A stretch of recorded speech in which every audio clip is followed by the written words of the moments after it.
De même, je vous le dis, il y aura plus de joie dans le ciel pour un seul pécheur qui se répand.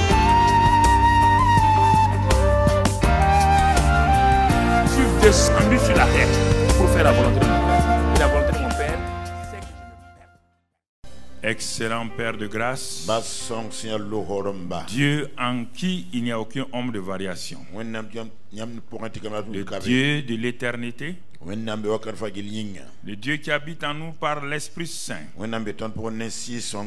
Non seulement nous sommes dans ta présence, ta présence est effective en nous.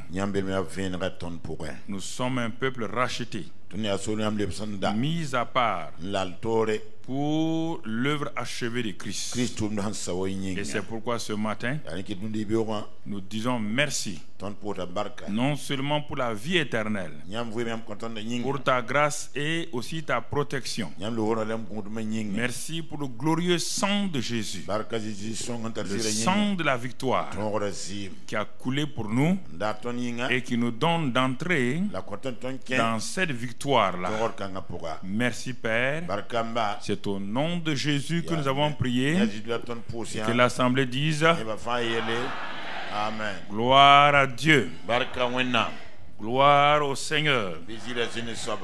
Vous savez, et depuis, disons, le séminaire de Pentecôte, je vous ai fait, le Seigneur nous fait revenir sur certains nombres de points sur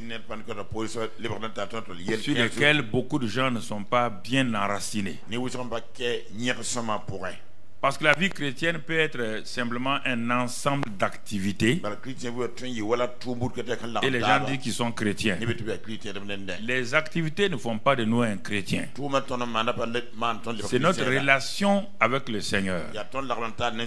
La vie divine qui est en nous qui fait de nous un chrétien. Ne confondez pas la religion chrétienne et la vie de Christ. La religion chrétienne est comme toutes les religions, avec leurs règles, leurs techniques et toutes leurs activités. Toutes les religions ont des activités. Toutes les religions font des bonnes choses. Mais Jésus-Christ n'est pas venu. Si c'est ça, on ne devait même pas Moïse, tout ce que Moïse et autres là ont fait. Jésus ne devait pas venir. Il est venu pourquoi? Le judaïsme était la religion la mieux organisée que le monde ait connue. Regardez ces lois, ces lois morales, ces lois politiques, toutes ces lois. Et le monde européen s'est basé sur ça. Quand Gutenberg a imprimé la Bible et que Luther a donc donné la Bible sous la forme populaire en Allemagne. À partir de ce moment-là, il y a beaucoup de choses en Europe qui sont parties à cause de cela. Même le droit civil, qu'on appelle plus tard le droit de Napoléon, tout ça, ça vient de là. La monogamie, toutes ces choses-là viennent de l'Ancien Testament. Donc il y a tout dans l'Ancien Testament concernant la religion. La religion parfaite, c'est l'Ancien Testament. Jésus n'est pas amené une religion. Il a amené une vie. Donc, ce n'est pas un ensemble d'activités. Les gens disent oui, je suis chrétien. Et tout de suite, nous faisons ça. Le christianisme, ce que je suis, d'abord, ce que je suis, il faut être sûr de ça. Ce que je suis en Christ, ce que je fais sur la base de l'œuvre achevée de Christ, et ce que je peux. Voilà le christianisme. Si vous enlevez Jésus-Christ, il n'y a pas de christianisme. Vous avez une religion comme n'importe quelle religion. Et c'est pourquoi il y a plein de problèmes. Des gens vont à l'église, ils sont frustrés. Ils ne sont pas heureux. Ils ne sont pas heureux. Ils se battent. Je me demande comment quelqu'un peut avoir la vie éternelle, la vie divine, la vie céleste, une vie impérissable, une vie éternelle, une vie qui ne faillit jamais. Et la personne est balancée, la personne est dépressive, la personne est découragée. Je ne comprends pas ça là. Jusqu'à peu, ça fait 45 ans que je suis dans l'affaire. Je cherche à comprendre. Ça, je ne comprends pas. Je ne comprends pas. Tu as reçu Christ. Et tu sais, tu es conscient de ça. Christ quoi? La paix. Christ quoi? La victoire. Christ quoi? Le chemin, la vérité, le grand médecin, le sanctificateur, le justificateur. Tout. C'est Christ là. La plénitude de la divinité. Tous les trésors de la sagesse, de la science, de la connaissance réunis sont en Christ. Colossiens 2:3. Et ce Christ là est en toi.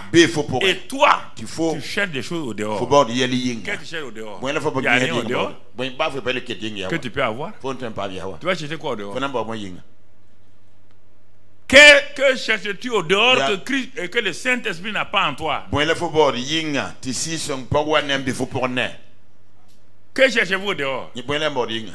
Vous n'êtes pas de la classe de Moïse? Vous n'êtes pas de la classe d'Abraham? Vous n'êtes pas de la classe d'Élisée? Laissez-les tranquilles. Jésus vous a honoré en prenant le plus grand prophète que le monde ait jamais connu. Il s'appelle Jean-Baptiste. Il a dit Jean-Baptiste. De tous ceux qui sont nés de femmes, il y a deux personnes seulement qui sont exclues: Adam et Jésus. C'est deux seulement. Sinon, sur la terre, depuis que la terre est terre, de tous ceux qui sont nés de femmes, il n'y a pas de plus grand que Jean-Baptiste. Tout le monde applaudit. Jésus s'arrête. Il dit: mais le plus petit qui est né dans le royaume des cieux est plus grand que Jean-Baptiste. Il est plus grand que Abraham. Il est plus grand que Moïse. Et vous cherchez. Moïse n'a pas la vie. Tous étaient des morts spirituels. Tous ces gens-là. Jésus vous dit: je suis la vie. Est-ce que Moïse est la vie? Est-ce que Moïse avait Jésus? Non. Il fonctionnait selon une norme de l'ombre que Dieu a donnée. C'est pourquoi la Bible dit dans Hébreux 12 qu'ils sont des témoins. Ils sont assis en train de nous voir regarder courir. Ils auraient voulu être avec nous. La Bible dit qu'ils ont cherché. Ils ont levé les yeux. Dans Hébreux, ils ont cherché. Ils savaient que quelqu'un viendrait. Ils ne connaissaient même pas son nom. Vous ne connaissez pas son nom. Quand Dieu a montré un agneau, ils ont dit: quand il va venir là, il sera un agneau. Quand Dieu a montré le serpent d'airain, quand il va venir là, il va mourir comme cela. Quand Dieu a montré toutes ces choses là, c'était de l'ombre. Donc nous on va mourir comme ça, sans voir ce agneau là. Oui, ils sont morts. C'est pourquoi Hébreux 11 se termine en queue de poisson. Ils ont cherché, ils avaient la foi, mais ils n'ont pas atteint ce qu'ils voulaient. Ils n'ont pas obtenu. Pourquoi? Parce que les meilleures choses étaient pour nous qui allaient naître dans le royaume. Ça vous passionne pas ça, hein? Vous voulez être comme Moïse. Il y a un seul Moïse. Il y a un seul Élie, il y a un seul Élisée. Il n'y a pas deux Moïse. Tu ne peux pas être Moïse. Je ne peux pas être Moïse. Je ne peux pas être Élie. Je m'appelle Mamadou Philippe Karambiri. Et je suis unique. Unique, spécial dans mon genre. Ou bien, toi tu n'es pas unique, hein? Pourquoi vous voulez imiter les autres? Pourquoi vous voulez ressembler aux autres? Dieu peut te tromper.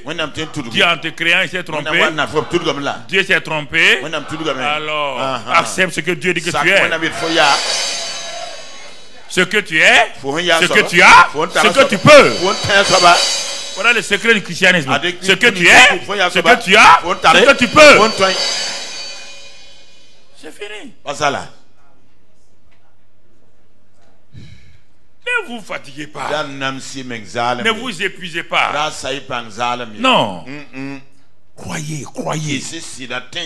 Nous avons vu mercredi ce que je suis, ce que j'ai. On va continuer ce matin.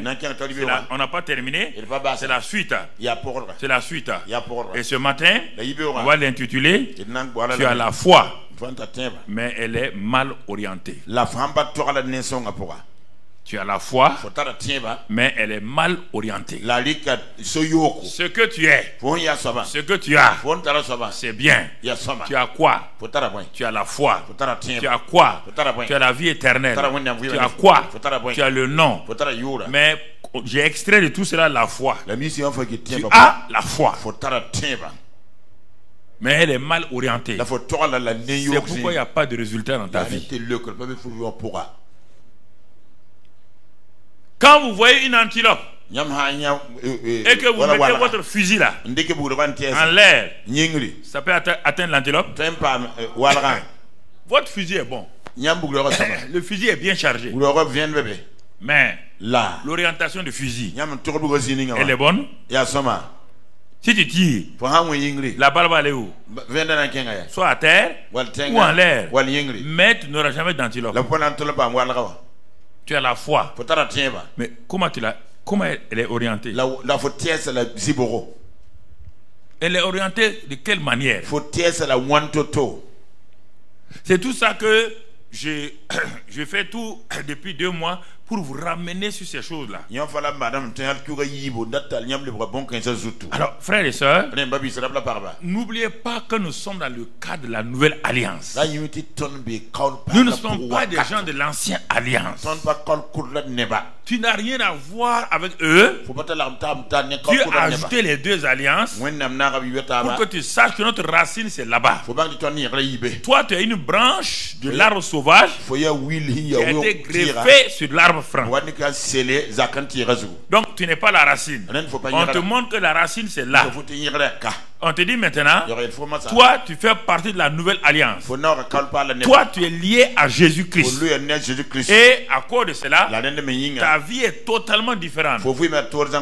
Si tu prends Moïse, c'est un témoignage. Comment il a été un homme consacré, un homme béni. C'est pourquoi je prends toujours l'Ancien Testament, mais je termine toujours dans le Nouveau Testament. Sinon je vous laisse dans l'ombre. Vous n'allez jamais atteindre la réalité. On te dit que l'Ancien Testament c'est l'ombre. C'est écrit là-dedans. C'est pas moi qui l'ai dit. Tu ne peux pas avoir l'Ancien Testament, montre-moi qui a eu la victoire dans l'Ancien Testament.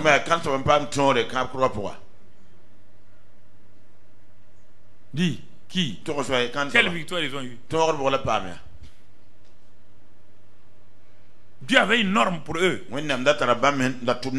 Il avait une norme pour eux. Il les a jugés selon cette norme-là. Et il a créé un endroit qu'on appelle le Saint d'Abraham. Il est parti les placer là-bas. Pas le paradis, le Saint d'Abraham.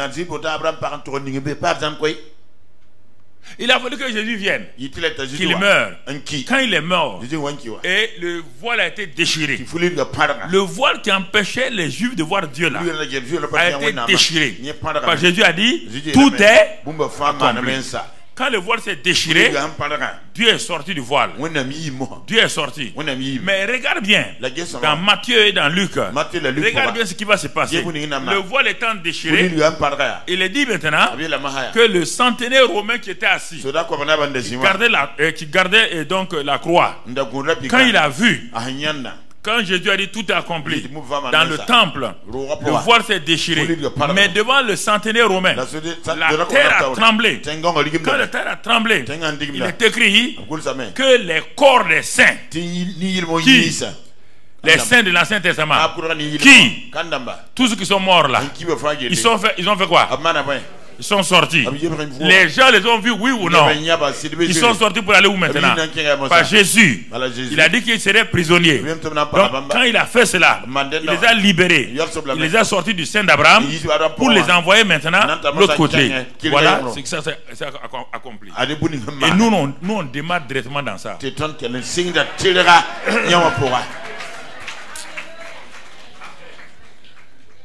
S'il n'y a pas ça, votre foi est basée sur du vide. Elle est mal orientée. Elle n'atteindra jamais son but. Jamais. Mon frère, ma soeur, il est dit que la foi dont nous parlons là, dans Romains 12, dans l'Ancien Testament, le mot foi est donné combien de fois? Combien de fois? 3 fois. Le mot foi, 3 fois. Et encore c'est pour le futur. n'y a pas de mot foi. C'est pourquoi Dieu a pris, il dit, leur genre de foi. Il dit que pour l'avoir possédé les anciens. C'est pourquoi dans Hébreux 11, on parle des anciens. On parle de la foi des anciens. Mais quand il a parlé de la foi des anciens, quand il arrive au dernier verset de Hébreux 11, il dit, leur foi là n'a pas obtenu ce qu'ils voulaient. Pourquoi? Parce que le meilleur n'était pas venu. Et tout de suite après on te dit que nous devons avoir les yeux fixés sur qui? Jésus, l'auteur et le... Non, et ils avaient Jésus. Est-ce qu'ils pouvaient avoir la foi? Est-ce qu'ils ont la foi comme nous avons là? Ils avaient une belle croyance.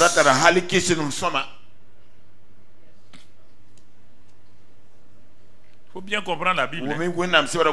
Pas prendre quelques versets ici et ça devient un cocktail molotov entre tes mains. Ça explose et ça te coupe la tête. C'est important que nous comprenions. Dans Romains 12, verset 3, la Bible dit, dans ce passage, par la grâce qui m'a été donnée, je dis à chacun d'entre vous de n'avoir pas de lui-même une trop haute opinion, mais de revêtir des sentiments modestes selon la mesure de foi que Dieu a départie à chacun.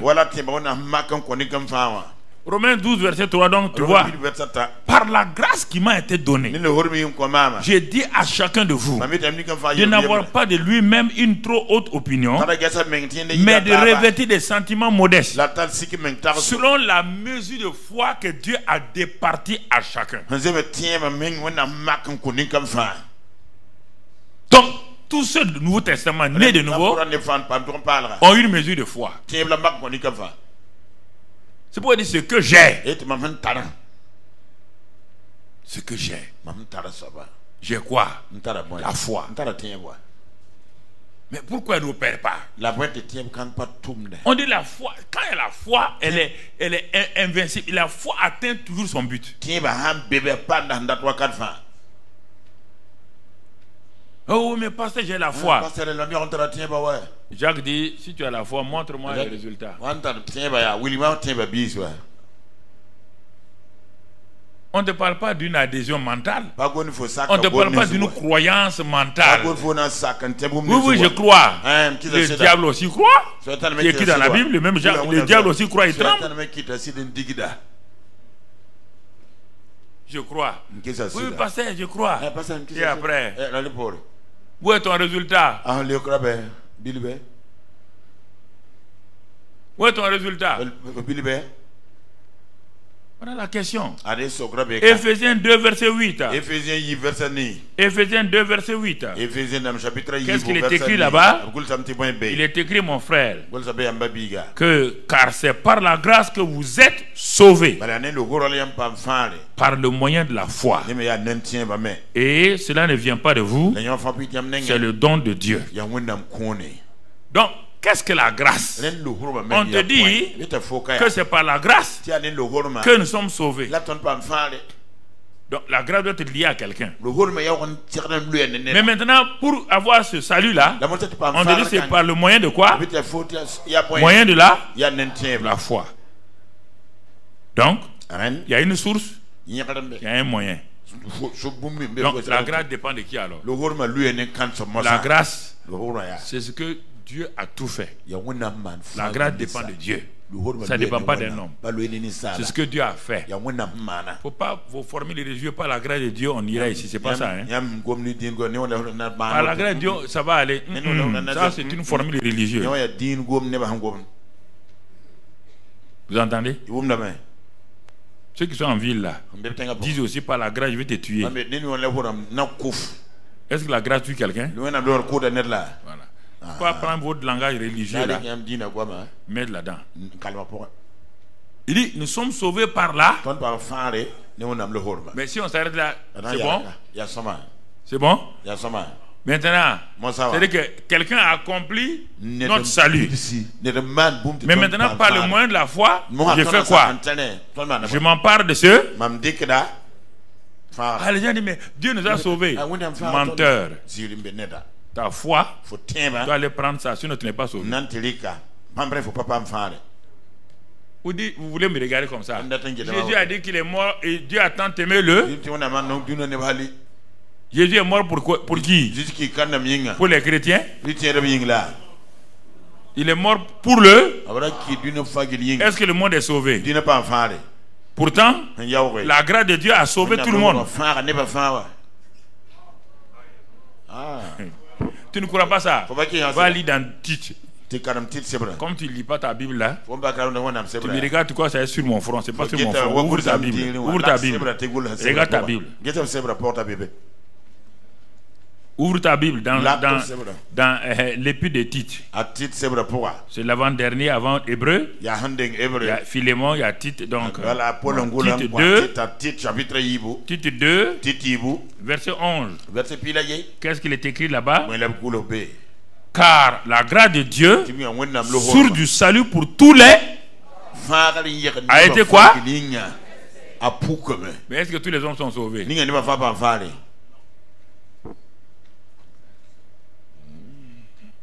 Donc, même les évangélistes là, parfois leur prédication n'est pas correcte.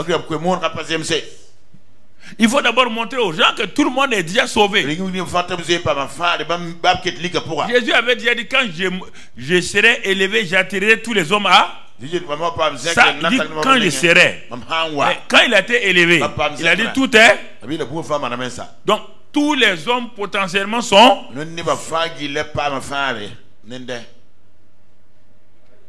Tout ce que vous voyez là, les malfaiteurs là, ils sont déjà tous sauvés. Ça c'est l'acte de Dieu.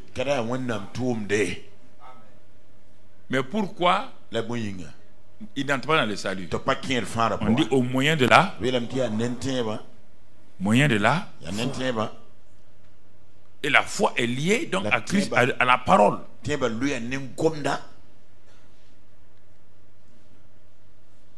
Donc tout le principe. C'est pas seulement le salut, c'est le mot sozo qu'on va voir. En français, c'est écrit salut. Mais dans le grec, il est parlé de sozo. C'est le même principe. Sozo, là, on va le voir, on va le détailler. Ça veut dire salut de l'âme. Ça veut dire guérison. Ça veut dire délivrance. Ça veut dire prospérité. Ça veut dire béni. Tout. Il y a au moins 7 éléments dans sozo.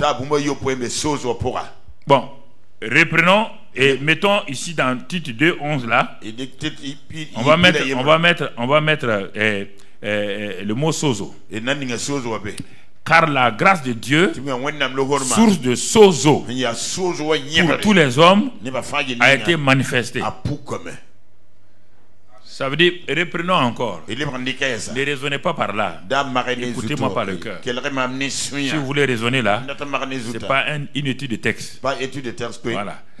Il dit, car la grâce de Dieu, source de salut. Donc, premier élément, salut de l'âme. La grâce de Dieu, source de salut, source de guérison. La grâce de Dieu, source de délivrance. La grâce de Dieu, source de prospérité. Tout ce qui est sozo là, on le trouve dans de ce verset là. La grâce de Dieu, source de salut pour tous les hommes, a été manifestée. Il n'y a plus rien à manifester.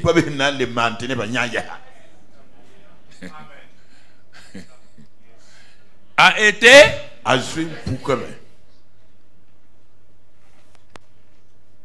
tu me regardes, pourquoi moi?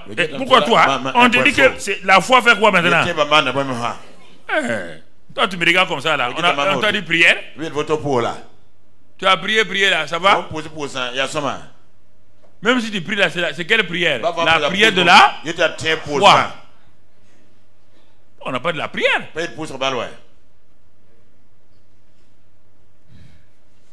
Donc, c'est-à-dire que le problème, souvent les gens pleurent, ils pleurent, Dieu même ne comprend pas. Dieu ne comprend pas.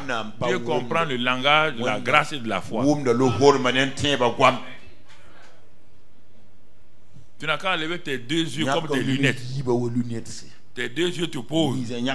Tu pleures. Et tu prends, tu essuies. Tu mets. Ça n'intéresse pas Dieu. La parole.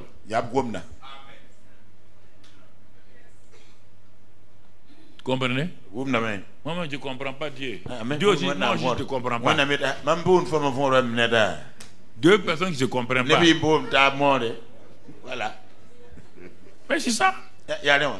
On comprend Dieu par la foi. Dieu aussi comprend les gens par la foi. Mais je ne sais pas, même la foi naturelle. Mais vous me regardez comme ça, il n'y a rien de chose. Même la foi naturelle. Si tu n'as pas foi, si quelqu'un n'a pas foi en toi, est-ce que tu seras d'accord avec la personne? Tu dis à quelqu'un, moi je suis comme ça, voilà ma parole. Il s'en va pour dire ce que la femme l'a dit. Moi je ne crois pas. Si tu entends ça, tu seras content. Pourquoi vous voulez que Dieu soit content? Dieu dit par la grâce, vous êtes sauvés. Maintenant, prenez ça. Vous dites non, je vais attendre. Vous dites ok. Vous aimez la souffrance. Seigneur. Ça c'est quoi ça? Vous aimez la souffrance. Satan est content quand il voit des gens comme ça. Il dit aux démons, il faut les faire souffrir encore. Bloquer leur vie là, bloquer. Ils ne croient pas ce que Dieu a fait. Satan dit à ses démons, moi là, je suis vaincu. Mais les chrétiens ne savent pas. La croix de Christ m'a dépouillé totalement. Les démons disent, nous on voit ça. Parce que ceux qui ont la foi là, chef, quand il dit au nom de Jésus, toi tu trembles seulement. Taisez-vous, taisez-vous. Il ne faut pas que les gens entendent. Taisez-vous. Ça. Les démons savent, Satan sait. Il n'y a que les chrétiens qui savent pas. Ou bien ils ne veulent pas accepter. Ce que j'ai la foi. Oriente là dans la bonne direction. Et tu auras donc ton résultat. Donc la grâce, c'est que tout ce que Dieu a fait, ça c'est souverain, unilatéral. Il n'a pas attendu quelqu'un. C'est par sa volonté qu'il a sauvé les gens. Dieu a tant aimé le monde, pas parce que les gens ont demandé. Dieu a tant aimé le monde souverainement. Il a donné son fils. Il n'y a pas quelqu'un qui a dit à Dieu, donne-nous ton fils. Personne ne savait que Dieu avait un fils. Personne. C'est un acte souverain et unilatéral. Et la foi, maintenant, c'est saisi. C'est saisi. Ce que Dieu a dit et fait. On ne peut pas avoir de foi si Dieu n'a rien dit, s'il n'a rien fait. S'il n'a rien dit et n'a rien fait, mon frère, tu perds ton temps. La foi bien orientée, c'est celle qui repose sur ce que Dieu a dit et fait. Si ce n'est pas ça, elle est mal orientée.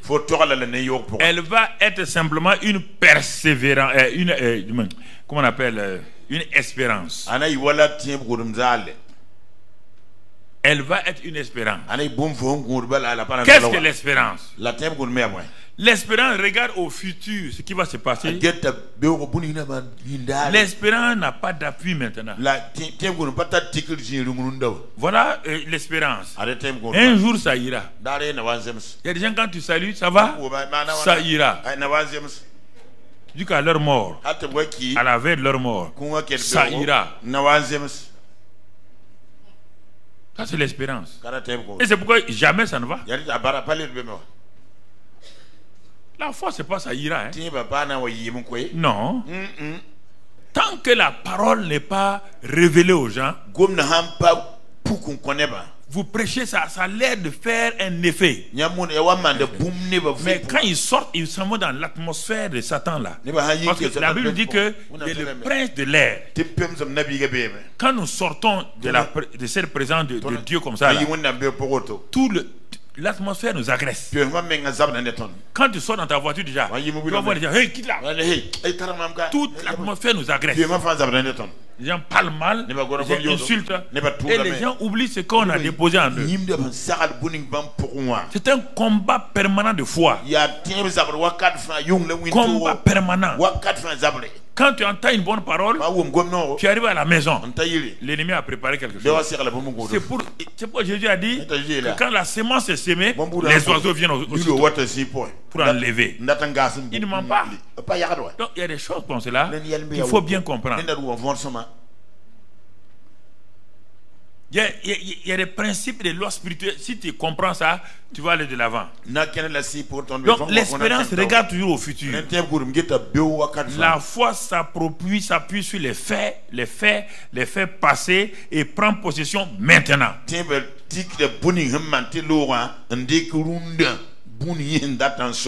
La foi s'appuie sur les faits qui sont passés. Mais prends possession maintenant de ce qui a été fait par Dieu. Mon frère, la foi ce n'est pas demain. Non, ça c'est l'espérance. L'espérance dit demain. La foi dit maintenant. Now. Aura. Tu comprends? La foi vient. Elle vient de ce que Dieu a dit et fait. Quand tu sais que Dieu a dit, tu connais le caractère de Dieu. Il ne ment pas. Ce qu'il dit est réalisé. Si tu ne connais pas son caractère, si tu crois que Dieu est comme toi, quand tu dis une parole, tu ne tiens pas. Si ton Dieu a ton caractère, ça ne marchera jamais. Il y a des gens qui ont un Dieu qui ont leur caractère. Tu as rabaissé Dieu à ton niveau. Quand toi tu dis demain tu viendras, tu sais que tu ne viendras pas demain. Tu crois que Dieu est comme ça aussi. Fais attention à ça. Dieu n'a pas ton caractère. Yo ouais. Mon frère, j'ai un problème de 1 million là. Comment on va faire? Bon, demain viens, on va voir. Tu sais bien quand tu dis demain là, de venir là. Tu sais bien que demain là. Hein? Demain. Viens à 16h. Tu sais bien qu'à 8h tu as pris l'avion pour aller à Lomé. 8h, il faut qu'un avion Lomé. Dieu n'est pas comme ça. Non, Dieu n'a pas ton caractère. Il n'a pas mon caractère. C'est ce qui veut que ça ne marche pas. La plupart des chrétiens ont un Dieu qui a leur caractère. Ils ne tiennent jamais parole. Comme eux-mêmes ne tiennent pas parole, ils croient que Dieu est comme ça. Tant que tu ne vas pas connaître Dieu, la Bible dit dans Osée 6, venez et connaissez, connaissons l'Éternel. Connaissons, si tu ne connais pas Dieu et son caractère, il a dit qu'il n'y a pas homme de variation en lui. Il dit qu'il est le même hier, aujourd'hui, éternellement. Il dit je ne changerai pas. Si tu ne crois pas ça là, tu as des problèmes avec Dieu. Tu abaisses Dieu à ton propre niveau. Oui, mais c'est pourquoi j'entends les gens. Mais oui, ce que vous dites là. Mais moi j'ai demandé ça à Dieu, Dieu n'a pas fait. Donc Dieu est menteur. Non, je n'ai pas dit ça. Tu n'as pas dit quoi? Tu n'as pas dit quoi? Tu viens de dire que Dieu est menteur? Sois courageux. Dis Dieu est menteur. Dis-le. Ah non, pasteur, il ne faut pas faire comme ça. Dieu fait comme ça. Tu as dit que Dieu est menteur. Ah non, mais pourquoi depuis 5 ans j'ai pris? Depuis 5 ans tu pries dans l'incrédulité. Dieu dit qu'il lui verse sa parole pour l'exécuter. Toi tu ne tiens pas compte de ça. Regarde, je vais te donner 3 versets seulement. Si tu étais honnête, tu vas aller de l'avant. Premièrement, il dit je veille sur ma parole pour l'exécuter. Deuxième chose, il dit quand je dis une chose, elle arrive. Troisième chose, Isaïe 55, il dit, quand la parole sort de ma bouche, elle ne revient pas à moi sans effet, sans avoir atteint son but. Ces trois passages-là, si toi tu es honnête, toi tu dis que tu as fait ça là, tu n'as pas répondu, moi je quitte le ministère, je ne suis plus pasteur. Ça fait 45 ans que je suis là-dedans. C'est ça, frère. La foi, c'est pas l'espérance. La grâce et la foi, les deux combinés, c'est ça qu'on appelle le chlorure de sodium, qu'on appelle le sel. Hein? Chlore tout seul. Chlore tout seul. Sodium tout seul. Va manger ça. Tu vas voir ce qui va se passer. Mais on mélange les deux. Les deux sont puissants. La grâce est puissante. La foi est puissante. Mais les deux, s'il n'y a pas un mélange, pour donner le chlorure de sodium de Dieu, tu as un problème.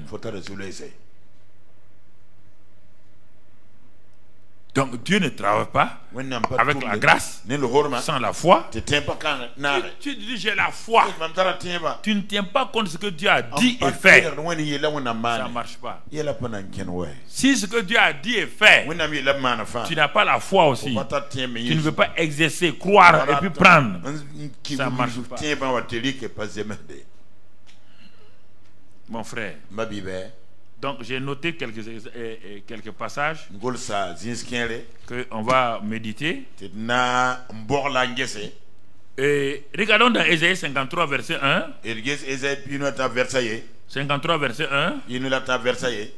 Dieu pose une question. Il dit, qui a cru à ce qui nous était annoncé? Qui a cru? Dieu est en train de chercher des croyants. Qui a cru à ce qui nous était annoncé? Deuxième question, qui a reconnu le bras de l'Éternel? Ouais, deux choses ici. Qui a cru la parole et qui va reconnaître, ça veut dire que qui va agir selon cette parole. Voilà encore la grâce et la foi sous forme de questions. Donc il a annoncé, il a parlé. Et là, il a manifesté. Le bras agit. On te demande maintenant qui va croire la parole et qui va reconnaître que les faits de l'œuvre achevée là sont réels. C'est ça que Dieu cherche.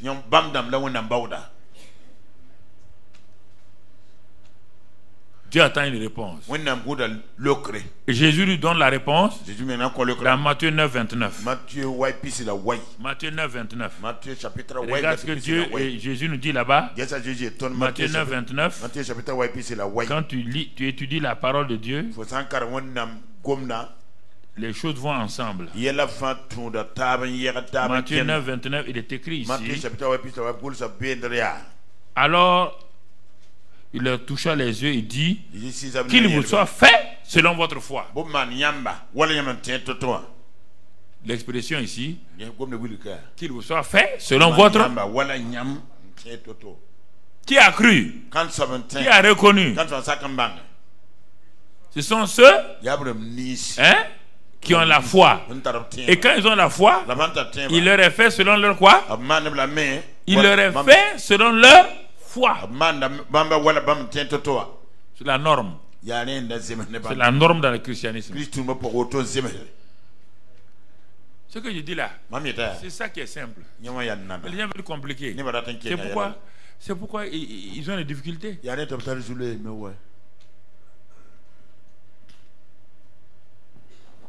ont des difficultés. Regardons maintenant on va voir 2 points ce matin. Puisqu'il est dit que la grâce sourde de salut pour tous les hommes a été manifestée.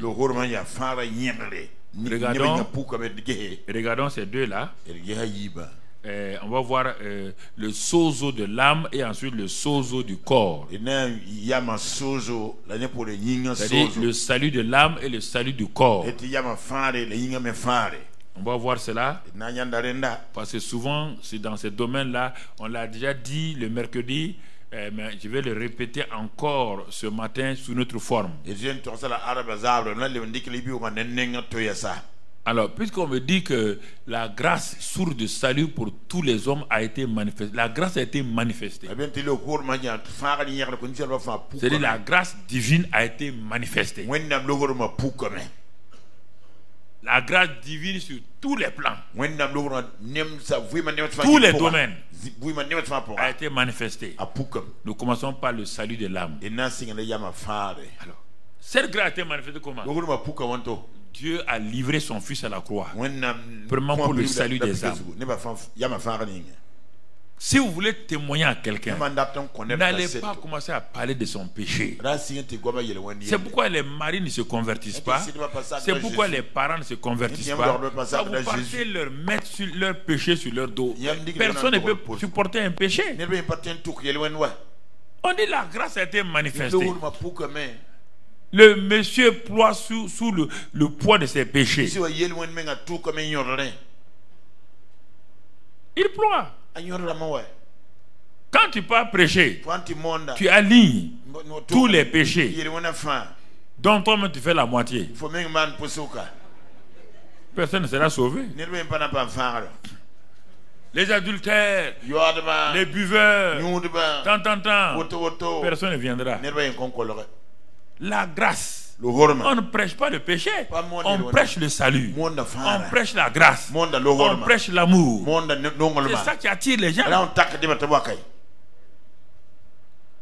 La grâce sourde de salut a été manifestée pour tous les hommes. Donc montre-leur ça, que Jésus-Christ a pris leur péché, qu'il est mort pour leur péché, et montre-leur tout ce que la croix a fait. Montre-leur la croix, montre-leur le tombeau, montre-leur le séjour des morts, montre-leur la résurrection, que Christ est ressuscité. Le monsieur qui est là dit: ah bon? Mais tout ça, il dit ça tout ça pourquoi? Il dit: c'est pour vous. Sa mort, c'est pour vous réconcilier avec Dieu. Ah bon? Dieu dit que tous vos péchés sont pardonnés et vous sont remis par la mort de Christ. Vous êtes réconciliés avec lui. Donc la colère de Dieu n'est plus sur vous. Et ce monsieur qui est là, qui est dans le péché jusqu'au cou, qui a tout fait pour s'en débarrasser, tu lui offres une grande occasion sur un plateau d'or. Et tu lui montres que le salut là, tu parles et ce n'est pas fini. Christ a fait ça, mais ce n'est pas fini. Tu dis qu'il est allé, son corps est allé dans le tombeau, son âme dans le séjour des morts, là où tout péché doit aller. Ah bon? Suis-le, suis Jésus. Il est allé, son âme est allée dans le séjour des morts, c'est-à-dire dans l'enfer, où tous les hommes, les péchés doivent aller. Qu'est-ce qu'il est parti faire là-bas? Il est parti pour toi et moi. Il est parti pour toi, toi qui m'écoutes maintenant. Il est parti là-bas. Et il a été prisonnier de Satan, comme il est dit dans la Bible. Il était prisonnier pendant 3 jours. Et tant qu'il ne sortait pas, aucun homme ne pouvait être sauvé. Tu es réconcilié par la croix. Et là, à la croix, au séjour des morts, il est parti là-bas. Et quand il est sorti, en ce moment, quand il est sorti, ça veut dire que le tribunal divin, Dieu, venait d'accepter ainsi que tous les hommes, quel que soit leur péché, non seulement sont purifiés, réconciliés par le sang de Jésus, sont justifiés, et s'ils croient à sa résurrection, sont maintenant nés de nouveau. Et tu crois cela, cet homme-là commence à courir pour venir. Enfin, il a trouvé une solution. Enfin, la solution qu'il cherchait. Il est allé dans toutes les religions. Il n'a pas trouvé de solution. Maintenant, il voit qu'il y a une solution. Et gratuitement, si tu veux recevoir ce Jésus, tu veux que ta vie change, viens maintenant, lève-toi, viens à Jésus, il t'appelle aujourd'hui, viens. Tu comprends? Il est saisi. Le Saint-Esprit le convainc de péché. Il vient et tu le conduis à Christ. Et tu lui dis maintenant, à tous ceux qui l'ont cru, tous ceux qui l'ont reçu, Dieu leur a donné le pouvoir de devenir enfants de Dieu, lesquels sont nés ni de la chair, ni du sang, mais de Dieu. C'est ce qui vient d'arriver. Son cœur est rempli de paix. Ça dans Jean 1,12. Tu lui as présenté, ça dans ce que je viens de dire, Jean 1,12. Tous ceux qui l'ont reçu, tous ceux qui ont cru. Mais en ce temps, le Saint-Esprit rentre à l'œuvre. Là où il y a la parole, le Saint-Esprit vient. Le Saint-Esprit ne travaille pas, c'est puisque la parole est l'épée du Saint-Esprit. Il ne peut pas travailler sans son épée. Un militaire sans fusil, c'est un civil en kaki. Si tu le rencontres, tu peux le taper. Mais si demain il vient à son revolver, là, tu as chaud, mon frère. C'est ça. Le Saint-Esprit, sans la parole, il est puissant, hein? Mais il ne peut rien faire. C'est illégal pour lui de travailler sans la parole. Illégal.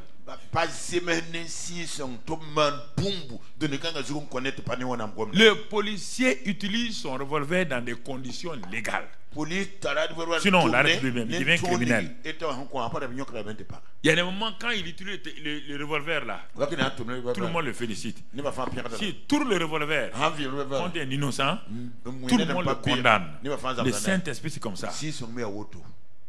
Si c'est la parole là, quand la parole est donnée, il est libre de faire ce qu'il veut.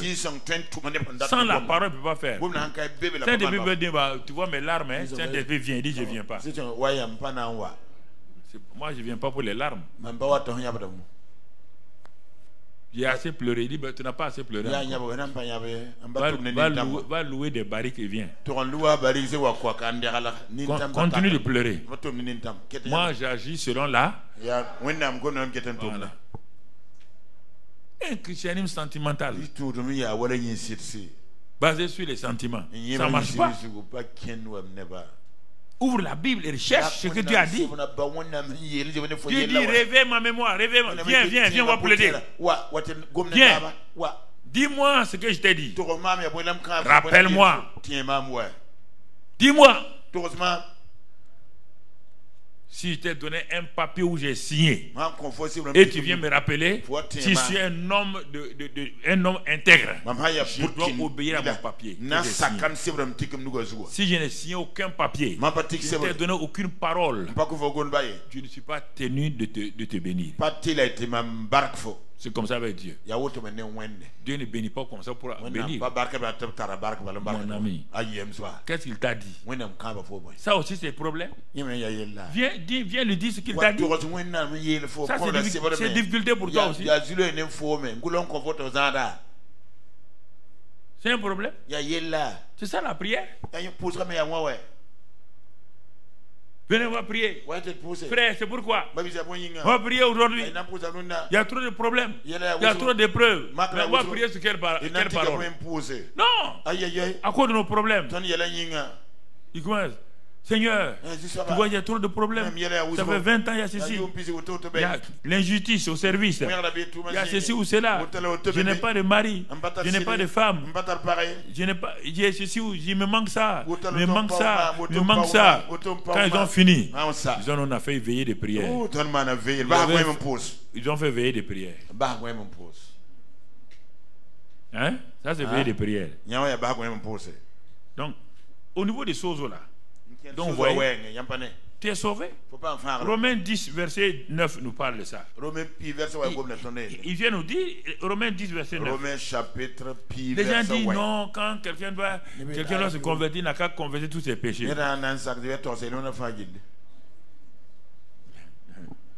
Ok. Il y a quelqu'un qui a fait ça avant toi. Il s'appelle qui?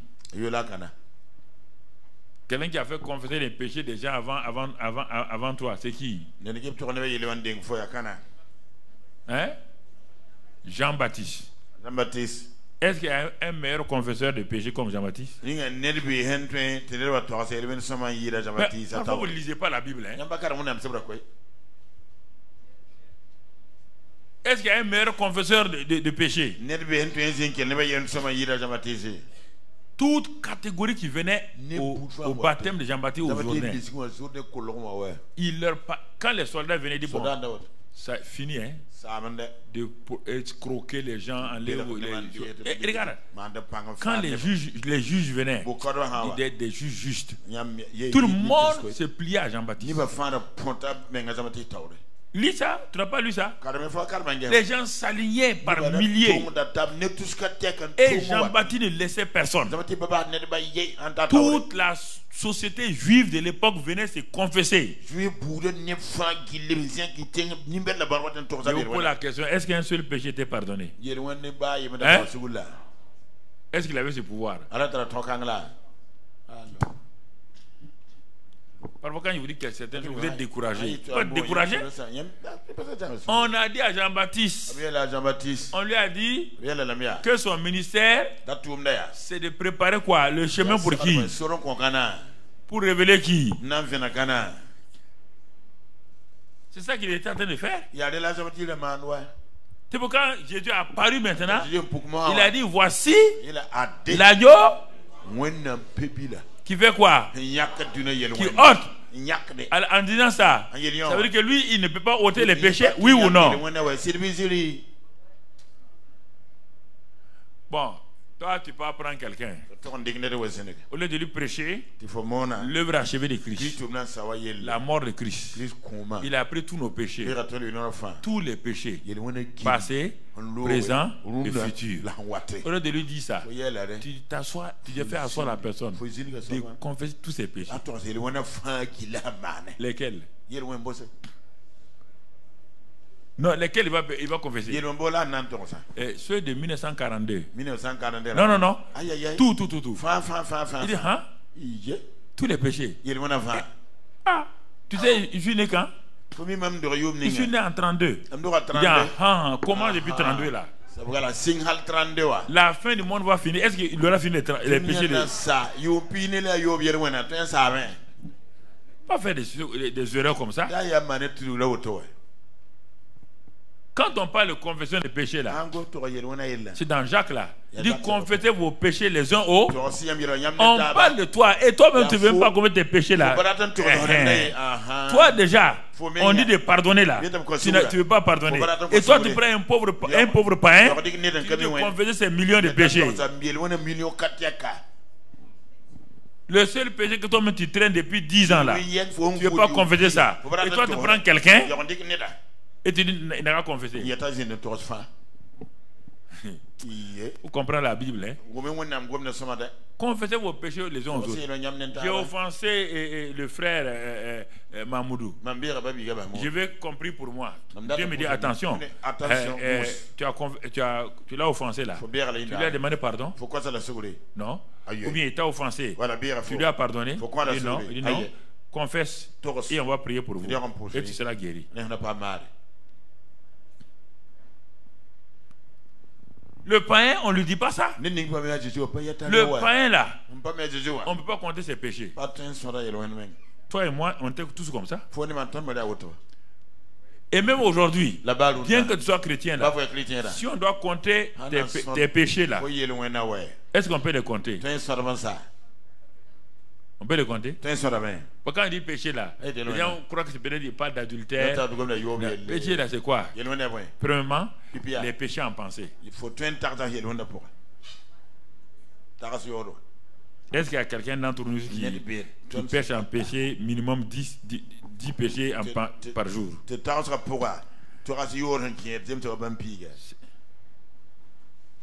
Certains sont dans des bassines de péché de pensée.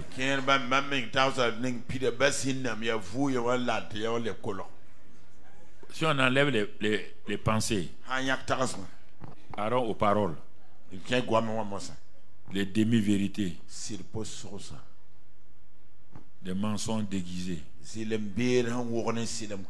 les diffamations, les famations, tout ça déjà. Regarde tout ça là. Ça c'est maintenant les péchés Il y a des choses que tu ne dois pas entendre. Tu sais bien que ce qu'on dit là, tu ne dois pas entendre. Mais ça te plaît à tes oreilles. C'est pas fini. Les péchés des... Tu ne dois pas regarder certaines choses. Tu fais quoi? Bon, regarde. Si c'est ça là, ça peut aller. C'est pourquoi dans 1 Jean 7, il dit que si nous sommes en communion avec lui, le sang de Jésus nous purifie de tout péché. Même sans confesser comme ça, il nous purifie. Maintenant, il y a des péchés qui sont très chauds. Donc là, tu confesses ça. Si le sang de Jésus-Christ ne nous purifie pas tous les jours là, il n'y a aucun d'entre nous ici qui va rentrer au paradis.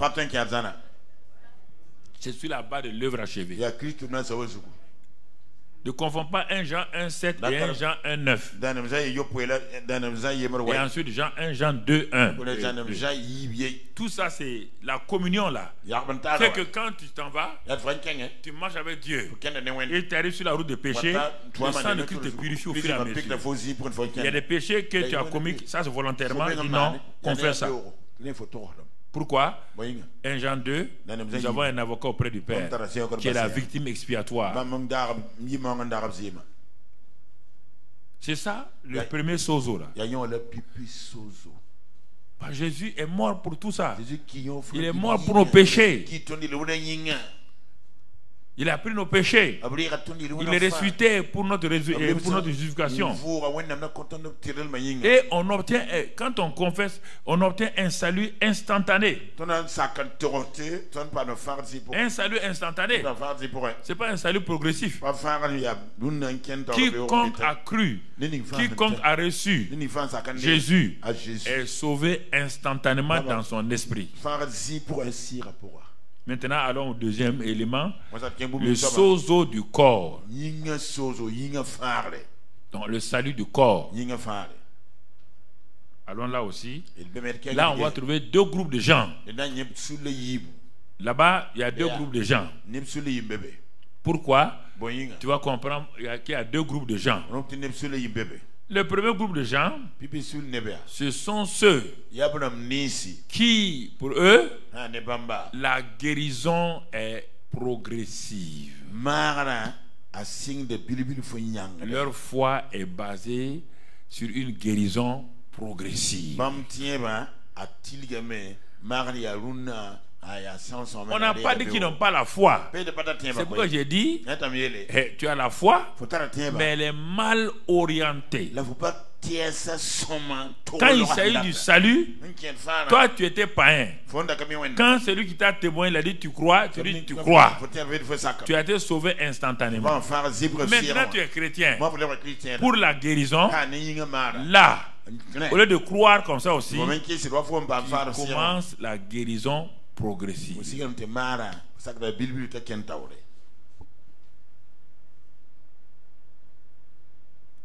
Et là, pourquoi cette guérison progressive? Parce que très souvent, dans ce domaine-là, comme la Bible dit, il y a 3 niveaux. Il y a les petits enfants, il y a les jeunes gens, il y a les pères. Au niveau de la foi, c'est comme ça. Il y a la petite foi, il y a la grande foi, il y a tout ça. Ça veut dire ça dépend de toi-même. La foi donc qui amène la guérison progressive,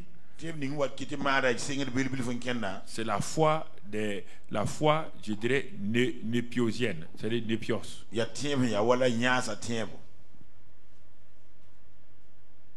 Des enfants. Mais des enfants gâtés, pas les technos, des enfants gâtés.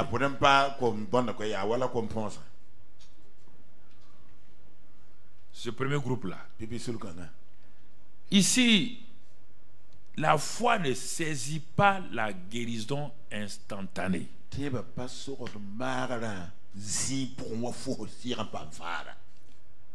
Elle lutte. Pourquoi? À cause des douleurs, à cause des souffrances, à cause des circonstances, à cause des paroles du docteur, Et la plupart des chrétiens n'arrivent pas à saisir une guérison instantanée. La chrétienne ne peut pas tenir sur marre pour marre.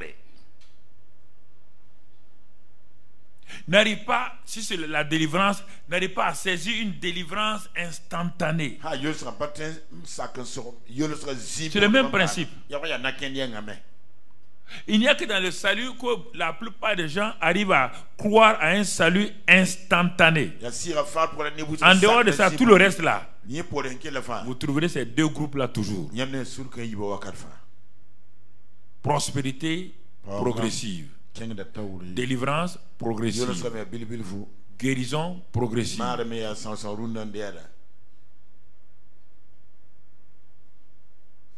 Vous voyez, frère? Et on reste dans ça. Et quand on reste dans ça, ça devient une zone de sécurité.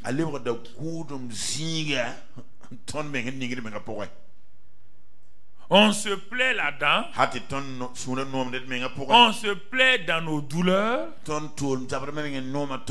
C'est mon genou là-haut. Ça frappe un peu.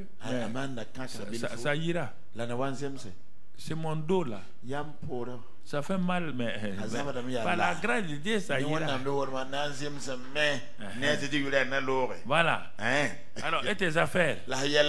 Bon, pasteur, il y a la corruption partout. Par la grâce de Dieu, ça ira. Beaucoup de gens sont enfoncés là-bas comme les camions T45 en notre temps là. Ils sont embourbés.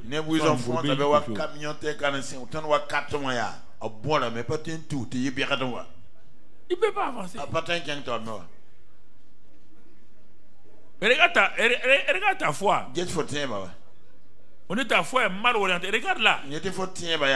Tu n'arrives pas à percer parce que tu as une foi qui simplement va dans le progrès, c'est-à-dire une progression. C'est pourquoi dans Jean 5, que vous connaissez bien, quand les gens ont été habitués à la piscine de Bethesda, mais Jésus était déjà né et il opérait déjà le ministère il y a longtemps, oui ou non? Mais est-ce que la piscine de Bethesda là se désemplissait pour aller chercher Jésus?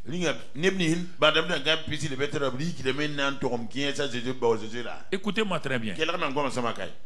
On dit qu'à cette piscine-là, les gens ont été habitués à la guérison cyclique, angélique.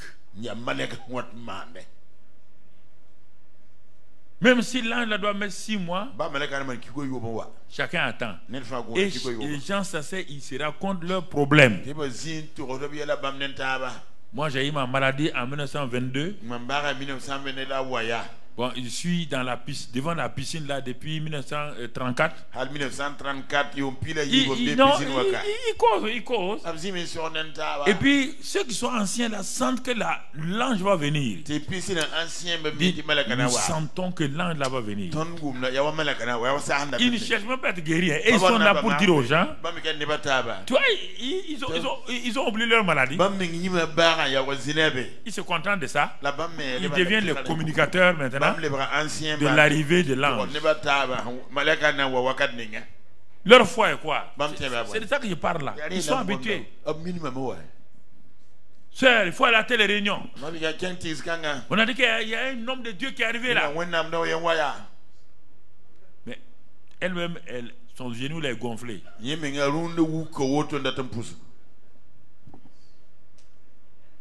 La foi mal orientée. Les pensées bloquent. Mais je vous pose à Jérusalem là. Jésus est rentré combien de fois à Jérusalem? Pendant les 3 ans de son ministère. Combien de fois? Lis là-dedans. Mais est-ce que les gens qui étaient à la piscine là sont allés au réunion de Jésus?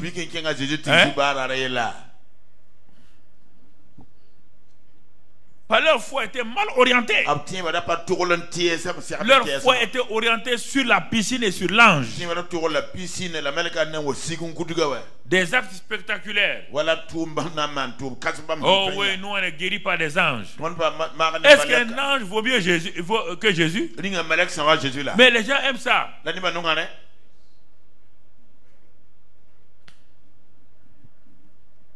Quand un chrétien a vu un petit angelo quelque part, ou bien un pigeon passer,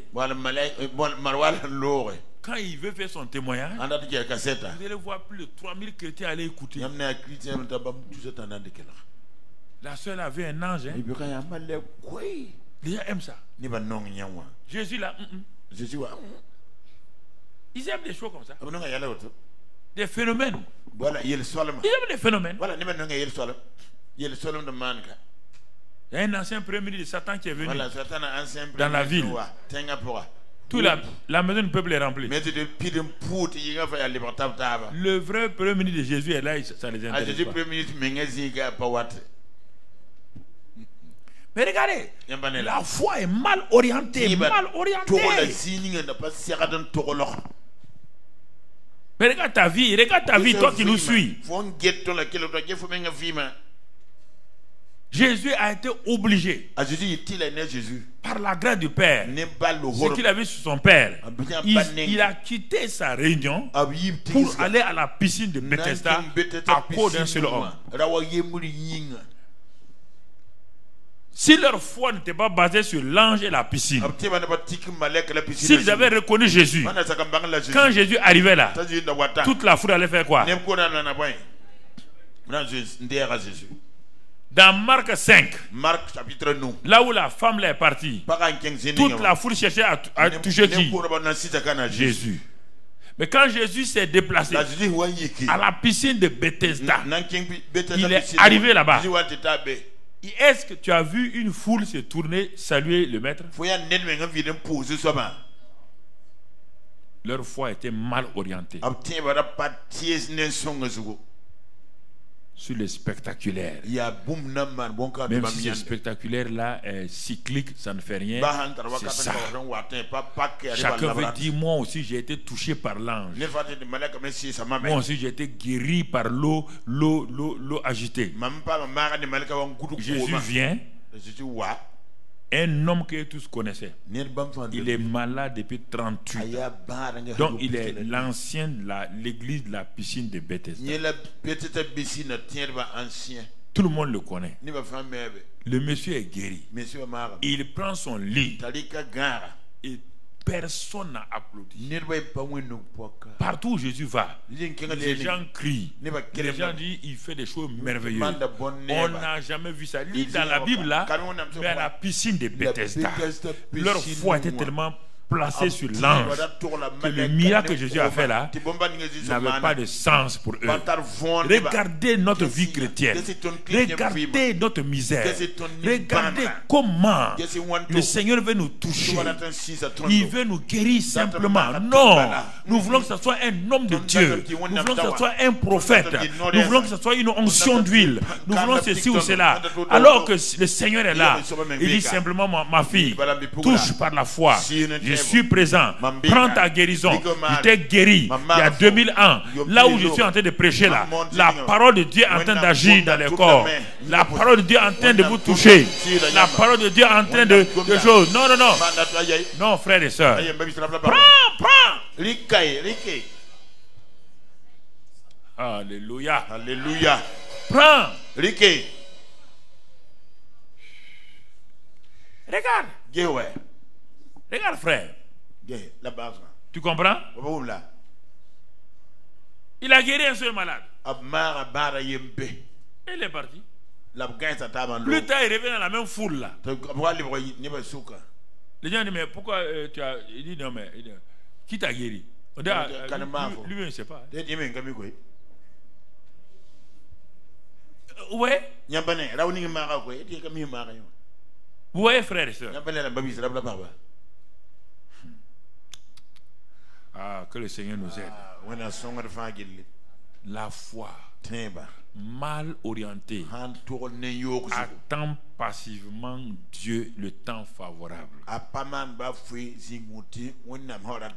La foi mal orientée croise les bras, dit quand ça plaira à Dieu, au temps convenable de Dieu il fera. Le temps convenable c'est maintenant, now, ahora.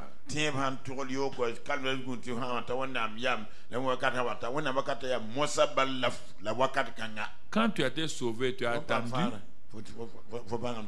Tu as reçu Christ instantanément, non? Pourquoi tu ne reçois pas ta guérison instantanément? Pourquoi tu ne reçois pas ta délivrance instantanément? Pourquoi tu ne reçois pas ton enfant instantanément? Pourquoi tu ne reçois pas ton entreprise? Pourquoi ton élévation? Pourquoi tu ne reçois pas instantanément? Pourquoi tu ne sors pas d'ici en élevant les bras? Le mari de Anne lui a menti. Chaque année, ils vont en pèlerinage à Silo. Où ça? Silo. Voilà. Elkana. Il lui a menti. Chaque fois, ils vont. Non, ça ira, non. Non, il n'y a pas de problème. Anne dit un jour, ils sont allés. Dis non, attends, Marie, t'es gigot là. Garde-les.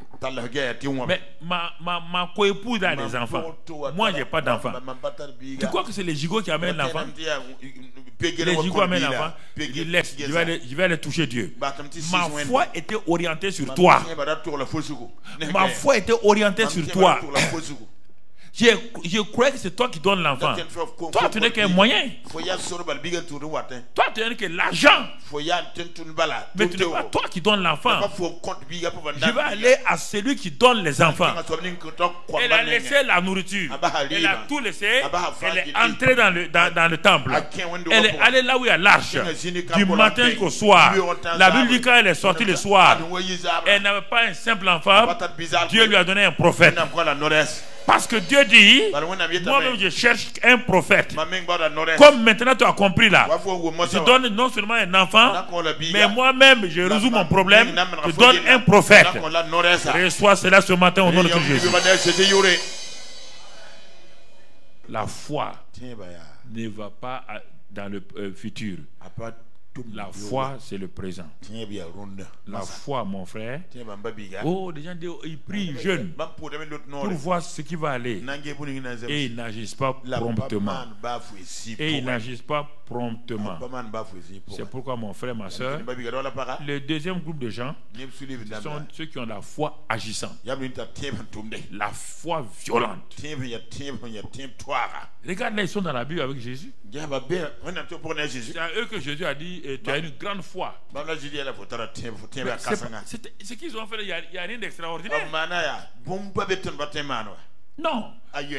C'est quoi ce qu'on appelle la foi Yosienne Lambano. La foi Yosienne Lambano. Lambano se prend possession. Yos, ça veut dire Yos, les fils. Yos, il y a comme pizza, un dic de un sort. La foi, voilà. Yosienne Lambano. Yosienne Lambano. Comme pizza, un dic de un sort. Voilà. Qui prennent possession. Ceux qui sont mûrs. Ceux qui prennent possession. Mais on dit mûrs en quoi? Qui sont mûrs, qui ont reconnu. Regarde-les venir. Regarde-les venir. Regarde-les venir.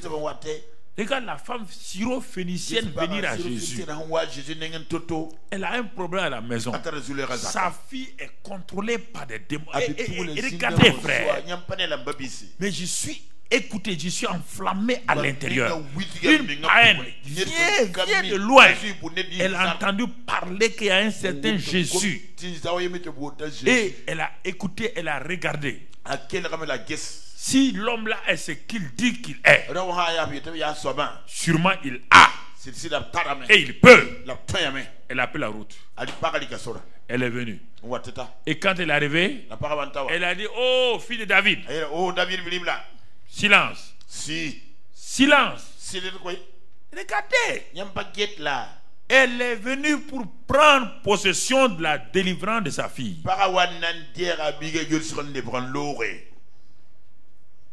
Vous entendez? Jésus n'a pas prié pour elle. Écoutez, c'est pourquoi je n'ai pas besoin de prier pour vous. Jésus n'a aucune prière. C'est elle qui est venue. Parce qu'elle a reconnu que Jésus, si tu reconnais la grâce de Dieu, si tu sais que Dieu a tout fait, au moment où la parole vient, tu prends possession. Silence. Elle a parlé. Jésus silence. Elle ne s'est pas découragée en disant, ah bon, mais ce monsieur là, comment ça ne va pas chez lui? On lui parle et puis c'est une femme qui lui parle. Et puis il n'est pas poli. Il ne répond pas aux femmes. Et quand les disciples ont vu que Jésus ne répondait pas, ils ont dit, sûrement Jésus n'est pas d'accord. Et comme il n'est pas d'accord, ils ont fait quoi? Ils ont dit, chasse-la. Il y a des gens comme ça autour de vous tout le temps. Chasse-la. Jésus n'a pas répondu, ni à la femme, ni à ses disciples. Jésus veut voir quelle sorte de foi a cette femme. Quelle sorte de foi? Vous dites que vous êtes chrétien. Vous venez chaque dimanche. Vous partez avec vos problèmes. Vous ne les saisissez pas. Vous ne prenez pas la solution. Elle a dit, quand ils ont dit chasser là, elle a fait quoi? Deuxième niveau. Pour montrer quel genre de femme elle est. Quelle foi? Sa foi était sur Jésus. Tu comprends?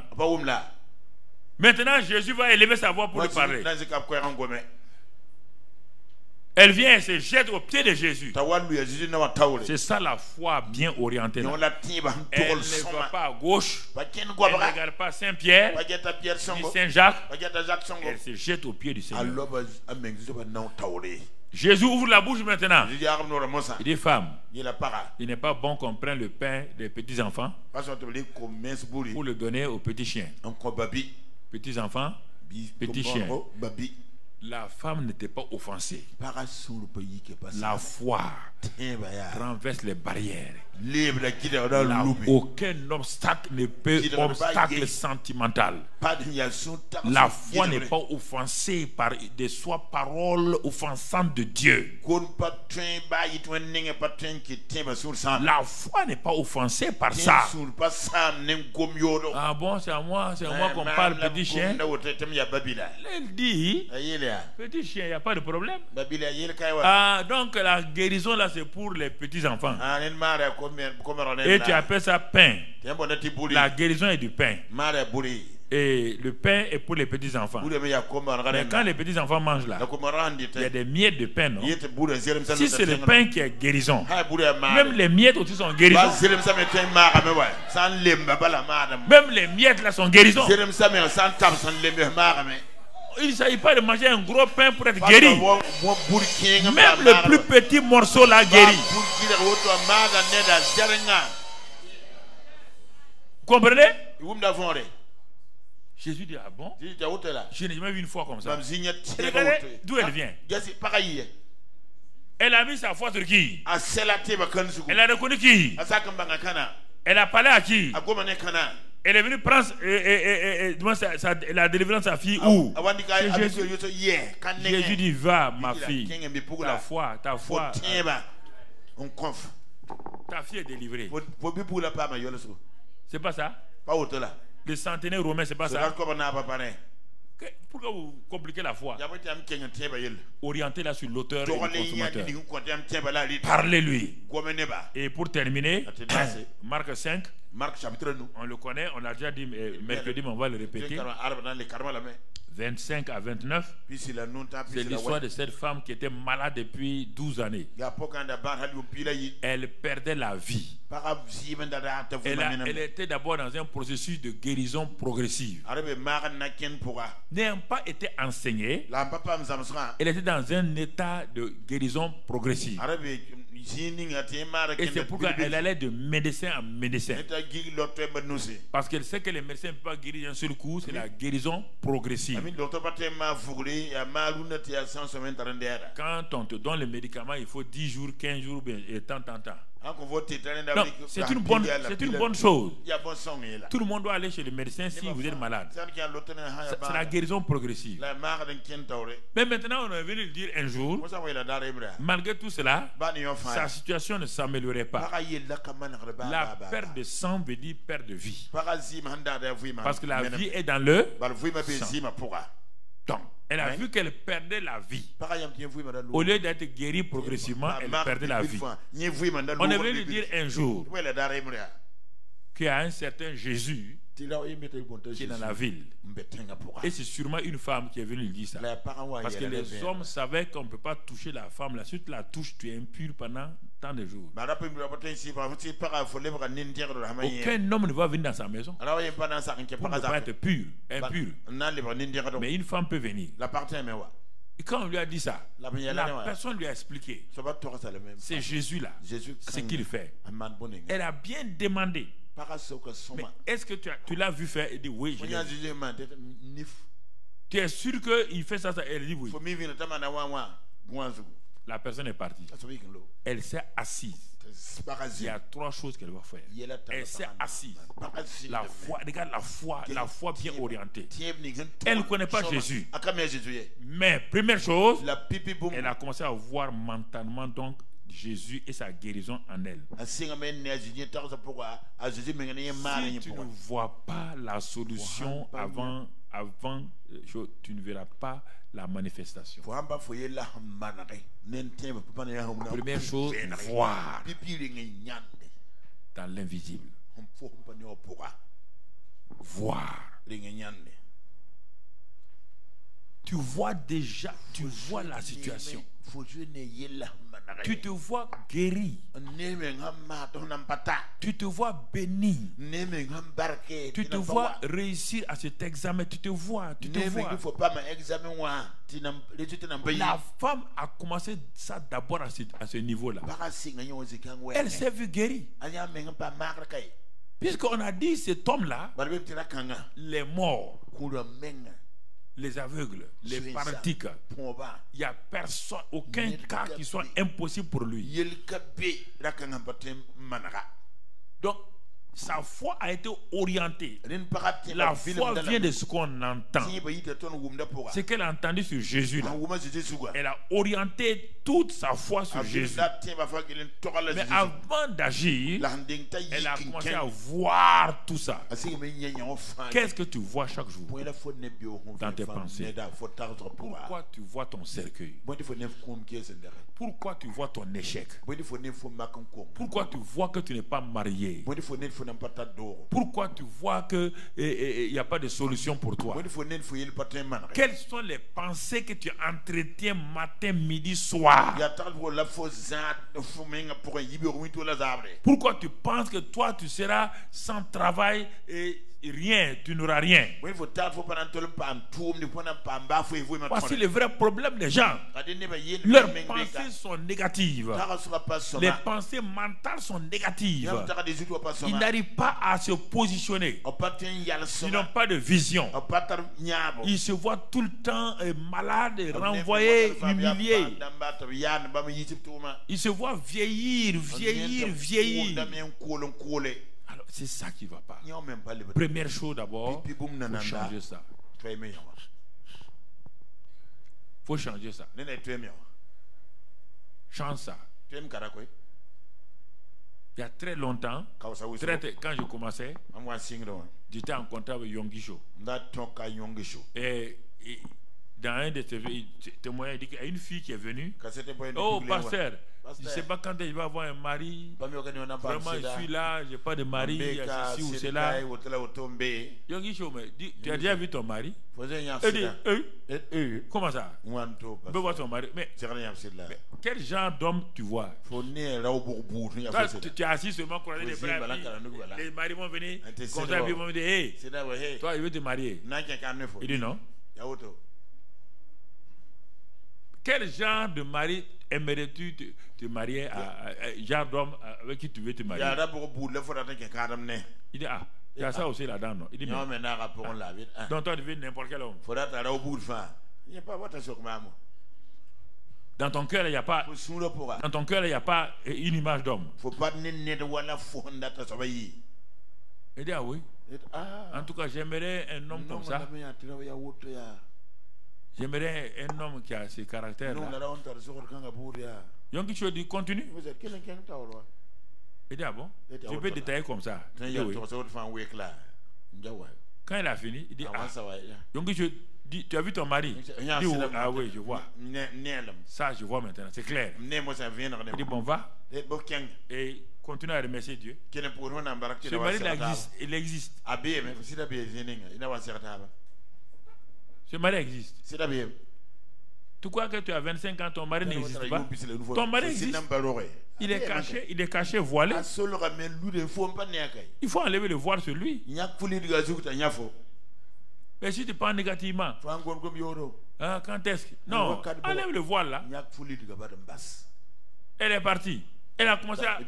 Et elle a écrit même accroché à sa...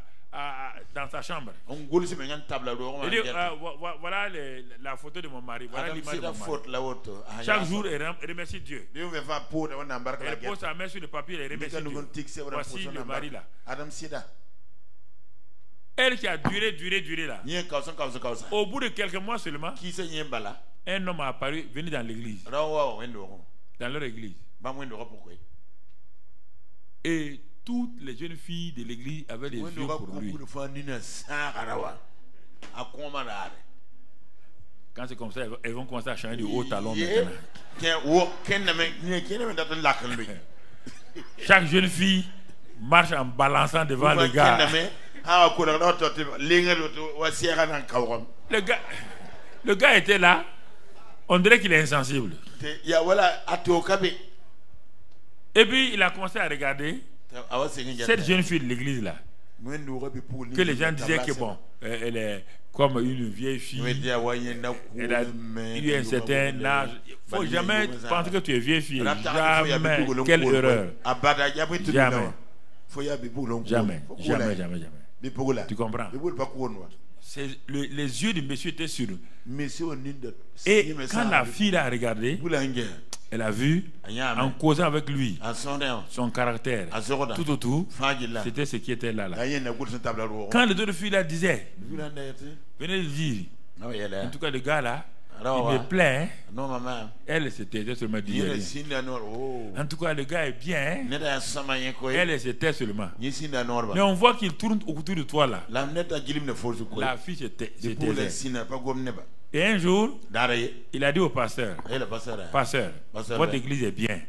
Moi, je vais rester ici. Et puis, je vais me marier.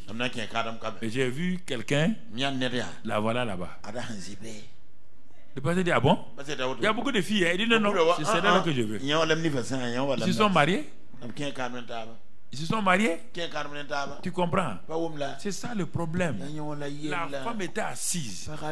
Elle a vu qu'elle était quoi? Guérie. Si elle n'a pas vu qu'elle est guérie, comment une femme malade depuis 12 ans, faible, ce n'est pas son petit frère, ce n'est pas sa petite soeur, ce n'est pas sa tante qui l'a amené à la réunion. Tu as vu quelqu'un l'a amené? Quelqu'un a pu l'amener? Quelqu'un qui était couché depuis des années. Elle ne peut pas marcher. Comment elle a fait pour partir? Elle s'est déjà vue guérie. Quand elle s'est vue guérie, elle a parlé. Elle dit quoi? Je me lèverai et j'irai. Et je vais quoi? Quand je vais toucher, je serai. Elle a déjà déclaré la guérison où?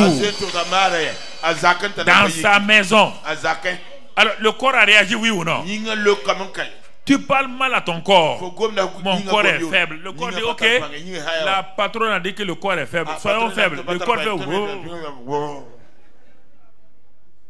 je suis fatigué. Le corps dit ah, on a reçu des ordres. Nerfs, système nerveux. Vous avez reçu des ordres. Soyez fatigué.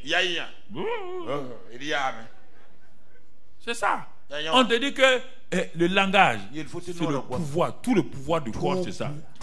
La Bible te dit, la vie et la mort sont dans ta bouche. Pourquoi tu ne parles pas bien sur toi-même? Elle a parlé. Essaye de lever pour partir. Vous croyez que sur la route, les gens ne sont pas moqués? Le fantôme, là, où il va? Ah? Mais elle va mourir, hein? Hey! Geneva? Où vas-tu? Est-ce qu'il va parler à quelqu'un? Si tu causes avec les gens, ils vont te décourager. Quand il est arrivé chez Jésus là, vous croyez que les anges ne suivaient pas cette femme là? Les anges étaient contents. Il dit enfin, on a trouvé quelqu'un qui a confiance en notre maître. Quand tu as confiance au maître, les anges sont contents. Ils t'accompagnent. Elle est partie. Tu vois, en même temps, comme tout le monde sait qu'elle a le sang là, les hommes ont fait quoi? Hein? Ils ont ouvert un boulevard. Personne ne veut être quoi? Oui ou non? Elle est passée. Elle est arrivée à trouver les saints de Jésus là. Saint-Pierre, Saint-Jacques. Ils ont le visage comme des gens qui ont mangé des fourmis magnantes. Les femmes ne s'approchent pas d'ici, hein? Au moment où les gens regardaient à gauche, à droite, elle a faufilé, elle a attrapé et elle a fait déclencher le moteur de la puissance de guérison. Elle a mis en marche le moteur sonabelle de la guérison. Le moteur. Jésus dit, qui m'a touché? On dit, mais pourquoi? Une puissance est sortie de moi. Fais sortir cette puissance ce matin. Ta foi n'a qu'à agir ce matin à cette puissance. Pour ta guérison, tu as cette puissance. Pour ta prospérité, tu as cette puissance. Pour ton mariage, tu as cette puissance. Pour ta délivrance, tu as cette puissance. Pour ton mariage, tu as cette puissance-là. Cette puissance est en toi maintenant. Élève tes mains et remercie le Seigneur. Élève tes mains et bénis le Seigneur. Tu as toute cette puissance en toi. Cette puissance est en toi. Elle agit maintenant. Elle te guérit maintenant. Elle te délivre maintenant.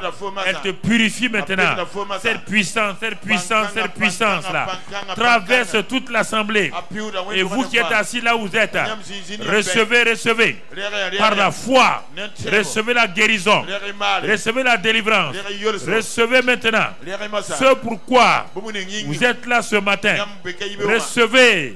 Recevez simplement. Recevez. Vous avez mis votre foi sur Jésus, l'auteur et le consommateur de la foi. Il répond ce matin. Il vous exauce ce matin. Il vous étend sa main ce matin. Il vous touche ce matin. Il vous restaure totalement.